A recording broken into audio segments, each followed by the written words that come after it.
பெரியவா சரணம். இன்னைக்கு ஜூலை 23. பெரியவா இங்க இருக்கா? இன்னைக்கு தலைப்பு ஒழுக்கத்துக்கு வழி. சாஸ்திரம் விதிக்கும் எல்லா சடங்குகளையும் குறையில்லாமல் கடைபிடிப்பதே முறையானது.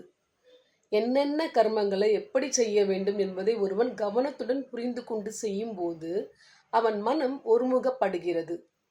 இவ்வாறு மனம் ஒருமைப்படுவது ஆத்ம தியானம் செய்வதற்கு அத்தியாவசிய தேவையாகும். மேலும் சாஸ்திரம் கூறுவது போலத்தான் இருக்க வேண்டும் என்று அவன் உறுதியாக இருப்பதால் ஓர் ஒழுங்கு கட்டுப்பாட்டுக்கு உட்படுகிறான்.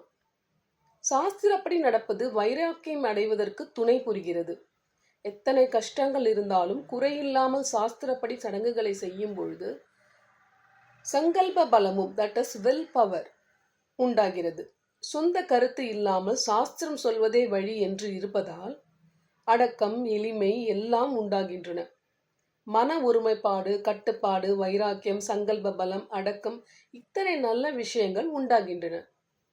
மொத்தத்தில் ஒழுக்கத்துக்கு வழி உண்டாகிறது. நன்னடத்தையும் ஒழுக்கமும் இல்லாமல் ஆத்ம விசாரமும் ஆத்மானுபவமும் உண்டாகவே முடியாது. பெரியவா சரணம். தேங்க்யூ.